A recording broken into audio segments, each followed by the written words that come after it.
El ciclo celular de una forma tradicional se ha dividido en dos grandes fases, lo que sería la interfase y la fase M, que es la fase propia de la mitosis. Si este ciclo celular tardara 24 horas en lo que sería una célula eucariota, la interfase ocuparía 23 de estas horas y solamente dejaría una sola hora para que la célula se pudiera dividir. Es decir, que en la interfase es el proceso más largo en donde ocurren un mayor número de procesos en la célula. El ciclo celular se inicia en el instante en que aparece una nueva célula descendiente de otra que ya se ha dividido y termina en el momento en que dicha célula, por división subsiguiente, origina nuevas células hijas. En la interfase del ciclo celular se pueden distinguir tres periodos o tres fases. La primera es la fase G1, la segunda es la fase S, que es llamada fase de síntesis, y la tercera es la fase G2. Para hablar un poquito de lo que es la fase G1, en esta primera fase lo que ocurre es que la célula crece en tamaño y es metabólicamente activa. ¿Y por qué es metabólicamente activa? Pues porque esta va a crear lo que son las proteínas requeridas para lo que sería la vida celular. Aquí se van a crear enzimas también y todo lo necesario para poder sintetizar el ADN que ocurre en la posterior fase. Acá también se comienza lo que sería a duplicar algunos organelos de la célula y la estructura del citoplasma va a aumentar. Esto es básicamente lo que ocurre en esta fase, que es la G1. Posteriormente la célula sigue su camino o su ruta, continuando con el ciclo, pasa a lo que es la fase S, que esta es la fase principalmente en la cual se duplica por completo el material hereditario, es decir, el ADN, que es el que está dentro del núcleo y que constituye todo el material hereditario. En esta fase se necesita como tal sintetizar una copia idéntica de ADN. ¿Para qué? Para obtener una réplica de la misma. En este caso, el ADN se duplica. ¿Y cómo lo hace para poder duplicarse? Pues el ADN, que es una estructura de doble hélice, como la pueden observar aquí, esta es la estructura del ADN. Esta se va a abrir así prácticamente como un cierre o se va a desenrollar. ¿Por qué se desenrolla? Por lo que es la ruptura de los puentes de hidrógeno que mantiene unidas las bases que constituyen esta cadena. Esto es lo que ustedes ven aquí dentro, son las bases nitrogenadas que mantienen unidas cada una de las hebras o de las hélices que constituyen como tal esta cadena. De acuerdo a lo que es un mecanismo semiconservador, las dos hebras que se separaron de este ADN principal van a servir como de molde para poder sintetizar una nueva cadena complementaria, es decir, la otra.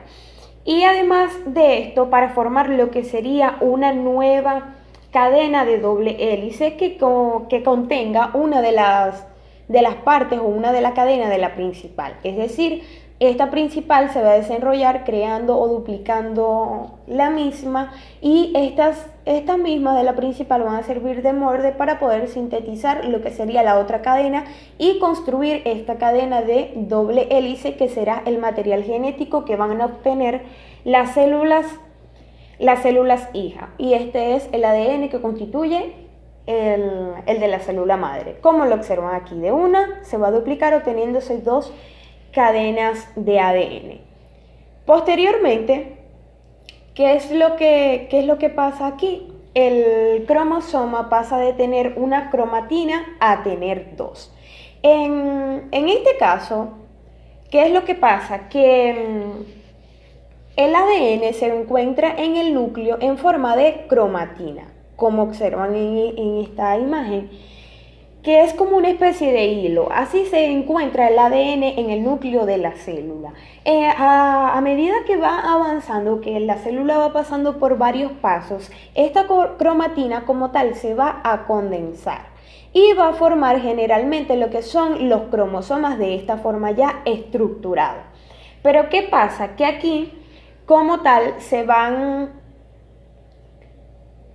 el cromosoma va a pasar de tener una cromatina a tener dos.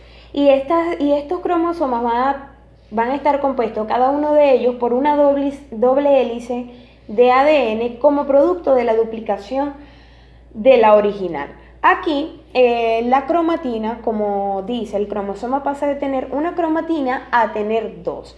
Es decir, esta forma de ADN va a tener cada uno de los cromosomas. Y aquí pueden observar lo que es un cromosoma con una cromátida en estado de cromatina. Cuando hablamos de cromátida, hablamos de una de las partes del cromosoma cuando ya está como tal condensado. Es decir, que el cromosoma tiene como una forma de X. Cada una de esas partes es llamada cromátida, mientras que cromatina es la forma de ADN como se encuentra como tal en este cromosoma. Y aquí se van a duplicar formando lo que son las cromatinas hermanas, que van a estar como tal unidas por el centrómero. Aquí pueden observar lo que es un cromosoma con dos cromátidas en estado de cromatina. Y esto es generalmente lo que ocurre en esta fase. Posteriormente, luego de duplicar el material genético, la célula entra en lo que sería la fase G2. Aquí, ¿qué es lo primerito que pasa? La célula va a continuar creciendo para posteriormente seguir a la fase que es cuando se va a dividir. Recuerden que aquí la célula contiene el doble de todo, es decir, el doble de ADN y de las proteínas, además de los organelos que se encuentran como tal en el citoplasma, ya para poder entrar a lo que sería la siguiente fase. Aquí también ocurre que la célula comenzará a condensar y a organizar lo que sería el material genético, que como les comenté, sería en forma de los cromosomas.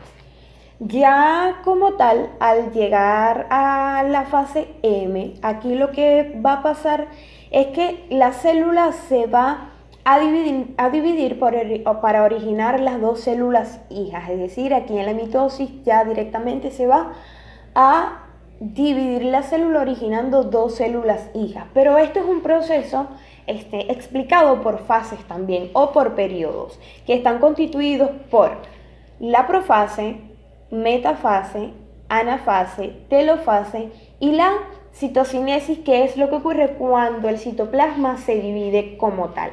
Estas fases serán explicadas a profundidad de lo que será en el próximo objetivo.